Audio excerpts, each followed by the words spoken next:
Salam bagi kita semua. Pada kesempatan kali ini kami dari kelompok 2 akan mempresentasikan tugas kami mengenai sejarah dan kenabian di Israel.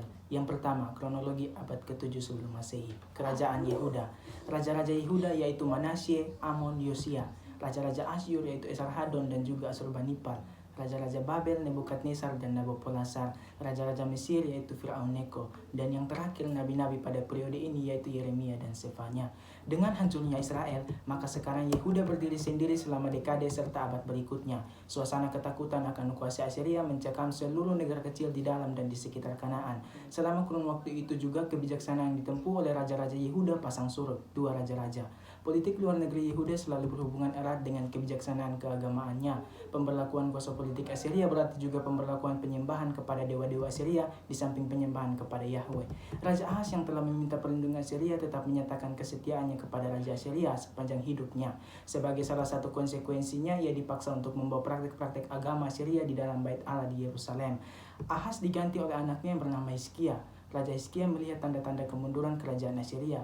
Oleh karena itu, ia segera membentuk koalisi dengan negara-negara kecil tetangganya, lalu berusaha membebaskan diri dari cengkeraman Assyria. Bersama dengan itu, ia mulai mengadakan reformasi agama, membersihkan Bait Allah dari semua macam penyembahan asing. Sayangnya, pemberontakan Hizkia bisa segera dipadamkan oleh Raja Sanherib dari Assyria. Kematian Raja Hizkia disusul oleh suatu masa penindasan Assyria yang hebat terhadap Yehuda. Masa itu berlangsung selama 47 tahun di bawah Raja Assyria yang bernama Esarhadon dan Asurbanipal. Anak Hizkia yang bernama Manasye yang memerintah Yehuda pada tahun 687 sampai 642 sebelum Masehi, dan cucunya yang bernama Amon yang memerintah pada tahun 642 sampai 640 sebelum Masehi menanggung beban penjajahan Assyria. Amon diganti oleh anaknya yang bernama Yosia yang memerintah pada tahun 640 sampai 609 sebelum Masehi. Dan pemerintahan Yosia sangat berbeda dengan pemerintahan Amon atau Manasye. Pemerintahannya hampir menyerupai pemerintahan Hizkia kakeknya dahulu. Seperti Hizkia, maka Yosia sangat menekankan kemerdekaan dan kebebasan politik Yehuda. Contohnya Raja Yosia dan rakyatnya mengadakan perjanjian di hadapan Tuhan untuk hidup dengan mengikuti Tuhan. Pada zaman pemimpinan Raja Sanherib, ia menyerang dan memusnahkan 46 kota kubu dan banyak desa di Yehuda dan menawan 2.150 orang dan banyak jarahan. Setelah pemerintah Raja Sanherib, ia diganti oleh Asurbanipal, Raja Assyria yang meninggal pada tahun 631 sebelum Masehi. Maka dominasi Assyria yang cukup lama itu pun berakhir. Beberapa tahun sebelum Assyria jatuh, Yosia memanfaatkan kelemahan Assyria. Yosia tidak hanya mengembalikan kemerdekaan Yehuda, tetapi juga merebut kembali beberapa wilayah yang telah hilang. Ancaman Asyur dari pertempuran Karkar hingga jatuhnya Samaria, ancaman serangan Asyur tidak pernah lepas dari pikiran orang Israel. Respon atas ancaman ini berlainan. Ahab memilih ke arah barat, Yehua memilih membayar upeti kepada Asyur dan meninggalkan Hazael sendirian. Tetapi ancaman itu tetap ada, walaupun tekanan langsung tidak selalu dirasakan. Kadang-kadang ada kesempatan yang memungkinkan Israel dan Arab atau Yehuda saling bertempur pada masa pemerintahan Yerobeam. Israel merasa agak lega karena Asyur berperang di tempat lain, tetapi ancaman tersebut menjadi lebih berbahaya lagi semasa pemerintahan Peliser dan penggantinya Menahem, Pekah dan Hosea. Ketika Raja Israel yang penting dalam masa terakhir ini menghadapi penyembuhan Asyur dan harus memilih antara pembayaran upeti atau dibinasakan. Tekanan dari luar itu terus-menerus ada bersamaan dengan ketidakstabilan di dalam negeri.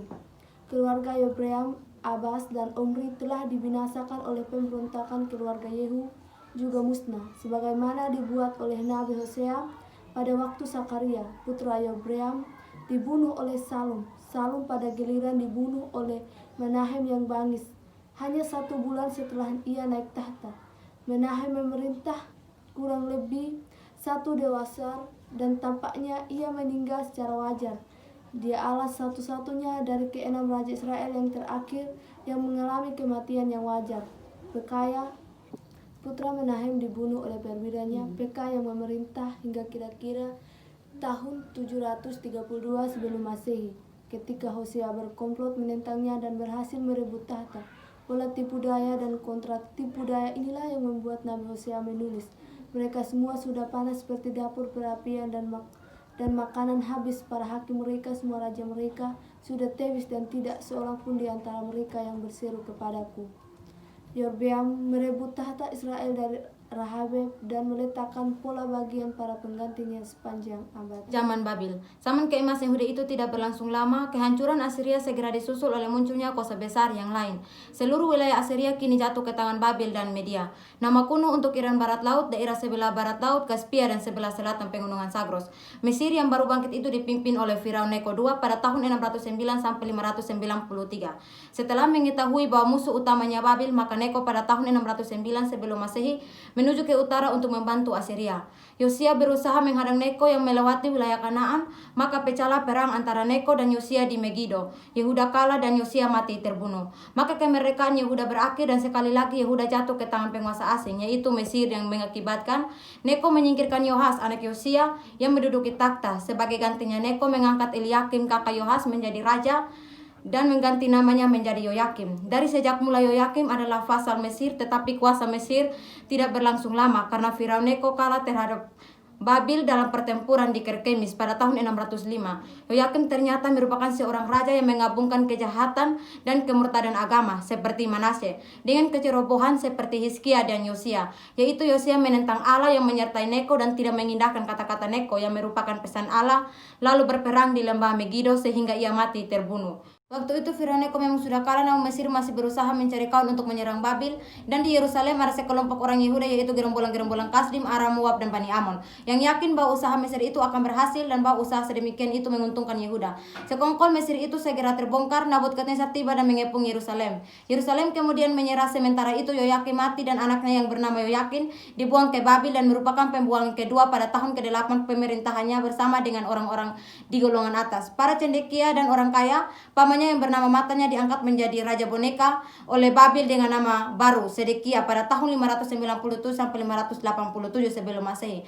Raja Sedekia sendiri juga lemah, oleh karena itu Nabukadnezar mengambil keputusan untuk membinasakan kerajaan Yehuda. Babil menyerbu Yehuda, seluruh negeri Yehuda di bumi menghanguskan dan kota-kotanya dihancurkan. Pada tahun 587 sebelum Masehi, Yerusalem diserbu dan dihancurkan, bait Allah pun ikut dihancurkan. Raja Sedekia sendiri dipaksa menyiksakan pelaksanaan hukuman mati terhadap anaknya. Setelah itu ia bersama dengan sejumlah besar rakyatnya dibuang dalam pembuangan yang ketiga ke Babil. 2 Raja-Raja pasal 25 ayat 1 hingga ayat yang ke-21. Ancaman Mesir. Wilayah barat daya yaitu Syria dan Kanaan menjadi rebutan antara Babil dan Mesir. Menjelang Assyria jatuh, Mesir pun bangkit kembali serta bermaksud mengembalikan kekuasaan dan memperluas wilayahnya. Mesir yang baru bangkit itu dipimpin oleh Firaun Neko II pada tahun 609 hingga pada tahun 593 sebelum Masehi. Setelah mengetahui bahwa musuh utamanya adalah Babil, maka Neko pada tahun 609 sebelum Masehi menuju ke utara untuk membantu Assyria. Raja Yosia ternyata mempunyai anggapan yang keliru tentang gerakan Mesir itu. Yosia berusaha menghadang Neko melewati wilayah Kanaan, maka pecahlah perang antara Neko dan Yosia di Megido. Yehuda kalah dan Yosia mati terbunuh. Hal ini terdapat dalam kitab Kedua Raja-Raja pasal 23 ayat 29. Maka kemerdekaan Yehuda pun berakhir dan sekali lagi Yehuda jatuh ke tangan penguasa asing yaitu Mesir. Neko menyingkirkan Yoas anak Yosia yang menduduki tahta. Sebagai gantinya Neko mengangkat Eliakim kakak Yoas menjadi raja dan mengganti namanya menjadi Yoyakim. Hal ini terdapat dalam kitab Kedua Raja-Raja pasal 23 ayat 31 hingga ayat ke-35. Periode Manasye. Manasye adalah anak dari Hizkia dan Isiba. Ia adalah anak raja Yehuda yang memerintah paling lama di antara semua keturunan Daud, yakni ia memerintah di Yerusalem pada usia 12 tahun dan memerintah selama 55 tahun mulai dari tahun 696 sampai 640 sebelum Masehi. Terdapat dalam kitab 2 Raja-Raja pasal 1 ayat 1 dan kitab 2 Tawarik pasal 33 ayat 1. Dalam pemerintahannya hidup keagama merosot karena penindasan oleh Asyur dan godaan dari agamanya. Isi doa Manasye. Di dalam kitab 2 Raja-Raja pasal 21 ayat 1 sampai 18 dan kitab 2 Tawarik pasal 33 ayat 1 sampai 20 tidak dijelaskan secara rinci apa isi dari doa Manasye. Isi doanya membuat permohonan belas kasihan Allah. Dalam kanon kitab Perjanjian Lama yang dipakai memang tidak ada, tetapi doa Manasye dimuat dalam tulisan non-kanonik yang disisip dalam bagian akhir dari kitab-kitab apokrifa. Berarti tersembunyi. Nama ini dipakai untuk menyebut kitab-kitab yang isinya dalam atau terlalu populer untuk pembaca umum. Oleh karena kitab apokrif hanya terdapat dalam beberapa naskah Perjanjian Lama khususnya dalam Perjanjian Lama terjemahan Yunani. Itu berarti bahwa Perjanjian Lama Yunani lebih besar dari Perjanjian Lama Ibrani. Pada umumnya gereja Katolik Roma mengikuti kanon Yunani, sedangkan gereja-gereja Protestan kanon Ibrani. Jadi kitab-kitab apokrif adalah kitab-kitab yang tidak diakui oleh gereja-gereja Protestan sebagai kanoni. Struktur doa Manase. Yang pertama, Adoptriun, karena dimulai dengan ia menyapa Tuhan semesta alam, Allah dari nenek moyang kami, Allah Abraham, Allah Ishak, dan Allah Yakub. Confession, karena ia menyatakan statusnya sebagai umat yang berdosa di hadapan Tuhan dan minta pertolongan dan pertobatan dari Tuhan Allah. Tujuan doa Manase ini adalah memohon belas kasihan dan pertobatan agar dibebaskan dan dipulihkan, dan Manase benar-benar bertobat, dan salah satu bukti pertobatan Manase adalah ia menjauhkan Allah-Allah asing dan berhala dari rumah Tuhan. Berikut penilaian sejarah Deuteronomis.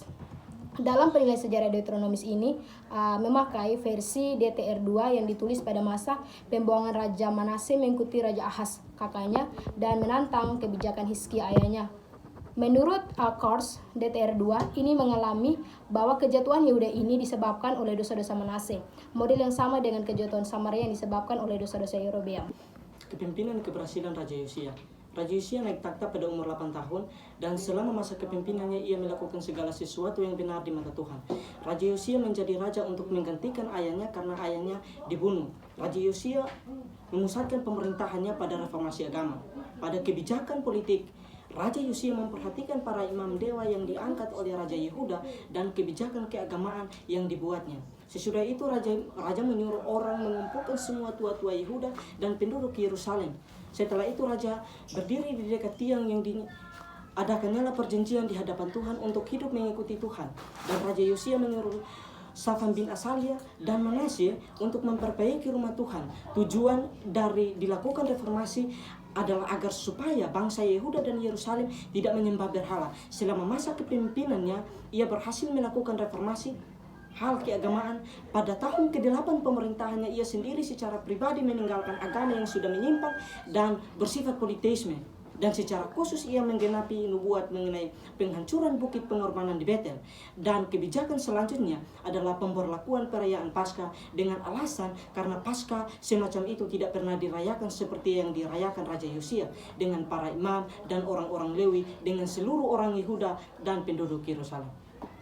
Perbedaan informasi mengenai Raja Yosia dalam 2 Raja-Raja pasal 22 ayat yang pertama sampai ayat yang ke-23 dan pasalnya yang ke-30 dan 2 Tawarik pasal 34. Dalam 2 Raja-Raja pasal 22 ayat yang pertama sampai ayat yang ke-23 dan pasalnya yang ke-30 terdapat informasi mengenai pemerintahan Raja Yosia pada tahun yang ke-18.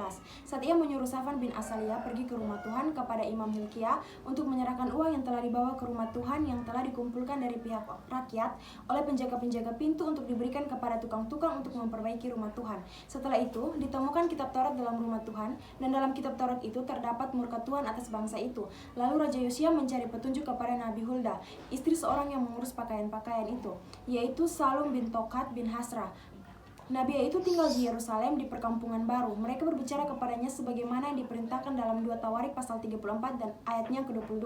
Lalu mulai menajiskan Yehuda di Yerusalem dengan mematukan, merobohkan, mencampakkan semua mesbah-mesbah, tiang-tiang berhala. Ia kemudian memerintah untuk merayakan Paskah. Yosia berbalik kepada Tuhan dengan sepenuh hati. Sedangkan dalam 2 Tawarik pasal 34 terdapat informasi dari awal saat tahun pemerintahan ke-8 saat ia mencari tahu tentang Allah Daud, dan pada tahun pemerintahan yang ke-12 ia mulai mentahirkan Yehuda dan Yerusalem. Setelah itu pada tahun pemerintahan yang ke-18 sesudah mentahirkan negeri dan rumah Tuhan, barulah Raja Yosia memerintah Safan, Manasye, serta Yoas diutus kepada Imam Hilkia untuk memberikan uang yang telah dibawa ke rumah Allah yang telah dikumpulkan oleh orang-orang Lewi, yakni oleh penjaga pintu.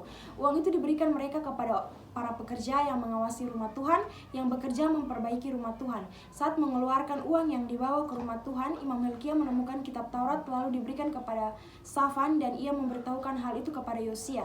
Kemudian Yosia memerintahkan semua orang Yehuda dan Yerusalem berkumpul dan mendengarkan segala isi kitab Taurat yang ditemukan itu. Sesudah itu berdirilah Raja Yosia di tempat yang mengikat perjanjian di hadapan Tuhan untuk tetap menuruti ketetapan-ketetapannya dan melakukan segala perkataan yang tertulis dalam kitab itu. Nabi Sefanya pada masa pemerintahan Yosia. Yang pertama, pemberitaan tentang hari Tuhan. 1. Motif hari Tuhan. Motif dari nubuat Sefanya mengenai hari Tuhan, bahwa nubuat ini ditujukan bagi seluruh umat manusia yang hidup dalam penyembahan berhala karena hari penghukuman Tuhan sudah dekat. 2. Perbandingan dengan nubuat Amos. Amos bernubuat penziarahan Betel pada zaman Usia, Raja Yehuda, dan zaman Yerobeam Yoas, Raja Israel, 2 tahun sebelum gempa bumi. Pada nubuat tentang Sefanya dikatakan bahwa Tuhan akan menghukum dan memusnahkan seluruh umat manusia, juga hewan dan bangsa-bangsa lain, serta ada seruan untuk bertobat. Tetapi pada nubuat Amos berisi tentang hukuman atas bangsa-bangsa lain, sampai pada keruntuhan bangsa Israel, dan Tuhan tidak akan menarik kembali keputusannya, oleh karena mereka telah menolak hukum Tuhan dan tidak berpegang pada ketetapan-ketetapannya. 2. Mengapa ada penghakiman dan hukuman atas Yerusalem? Karena kemurtadan yang dilakukan oleh pemerintah, Raja Manasye dan Amon, serta bangsa Yerusalem yang menyimpang dari perintah dan ketetapan-ketetapan Tuhan, dan menyembah berhala-berhala, serta membuat patung-patung Baal. Juga karena 3 perbuatan jahat Damsyik, bahkan 4, karena 3 perbuatan Tirus, bahkan 4, karena 3 perbuatan Edom, bahkan 4, karena 3 perbuatan jahat Bani Amon, bahkan 4, dan karena 3 perbuatan jahat Moab, bahkan 4. 3. Satu pesan pengharapan. Tuhan tidak hanya menghukum bangsa Israel, tetapi juga memulihkan mereka. Setelah bangsa-bangsa itu dihukum, mereka akan memanggil Tuhan dengan bibir yang bersih dan melayani Dia dengan bersemangat. Sisa Israel yang rendah hati namun setia akan bertahan di Yehuda untuk menggantikan para pemimpin yang terperangkap oleh kecongkakan mereka sendiri. Terutama sekali Allah akan berada di antara umatnya dan memperbaiki kesalahan mereka yang lalu dengan membuat yang rendah hati menjadi kepujian dan yang pincang serta yang terpencar menjadi kenamaan. Niniwe. Niniwe merupakan kota terkemuka dan ibu kota terakhir Asyur. Puing-puingnya ditandai oleh tumpukan-tumpukan yang disebut Kuyuncik dan Nabi Yunus pada sungai Tigris di sebelah Mosul, Irak. Menurut Kejadian 10 ayatnya yang 11, Niniwe dan kota-kota lain di utara didirikan oleh Nimrod atau Asyur sesudah meninggalkan Babel. Isi nubuat Nahum. Ia bernubuat pada masa 2 peristiwa, yakni jatuhnya kota Tebe ke tangan pasukan Asyur di bawah pimpinan Asyurbanipal pada tahun 663 sebelum Masehi. Itu kita dapat lihat dalam Nahum pasal 3 ayatnya 8 hingga ayatnya 10. Dan hancurnya kota besar Niniwe pada tahun 612 sebelum Masehi. Nubuat Nahum sepenuhnya berpusat pada penghancuran Niniwe, di mana memakai sekurang-kurangnya 2 kiasan panjang, yakni yang pertama, Niniwe disamakan dengan tempat persembunyian di mana singa betina dan anak-anaknya mondar-mandir dengan gelisah, sementara menunggu singa jantan pulang dengan mangsanya. Nahum pasal 2 ayat 11 hingga ayat ke-12. Itu menggambarkan Asyur yang mempertahankan diri dengan menaklukkan bangsa-bangsa asing setiap tahun. Yang kedua, Niniwe bukan lagi pelacur cantik yang menggoda bangsa-bangsa menuju kehancuran. Niniwe sekarang menjadi tontonan dunia. Ketelanjangannya tidak tertutupi. Ia dilampari dengan sampah oleh orang-orang yang lewat dan tak seorang pun mempedulikannya. Nahum pasal 3 ayat 4 hingga ayat yang ke-7. Sejarah relasi Niniwe dan Yehuda di balik nubuat ini ialah kedua bangsa ini berada dalam penindasan dan penderitaan sehingga Nabi Nahum datang dan bernubuat dan memberitahukan tentang Allah serta mengajar bangsa Yehuda dan Niniwe juga. Kehadiran Nabi Nahum membawa ketentraman bagi bangsa Yehuda dan Niniwe. Mengapa Niniwe dihakimi? Niniwe dihakimi karena hidup dengan kekejaman, kejahatan, dan kekejian mereka dalam penyembahan berhala. Seperti yang dikatakan dalam kitab Nahum pasal 3 yang menjelaskan bahwa Niniwe merupakan kota penumpahan darah dan persundalan. Apa pesan buku ini bagi bangsa Israel dan Yehuda? Pesan bagi bangsa Israel dan Yehuda bahwa Tuhan akan menjatuhkan dan memberikan hukuman kepada bangsa yang hidup dalam penyembahan berhala, seperti yang dikatakan dalam kitab Nahum 1 ayat 3 bahwa Tuhan panjang sabar dan besar kuasa, tetapi Ia tidak sekali-kali membebaskan dari hukuman orang yang bersalah. Ia berjalan dalam puting beliung dan badai, dan awan adalah debu kakinya. Sekian presentasi dari kelompok kami, Bama, kelompok 2. Terima kasih. Shalom.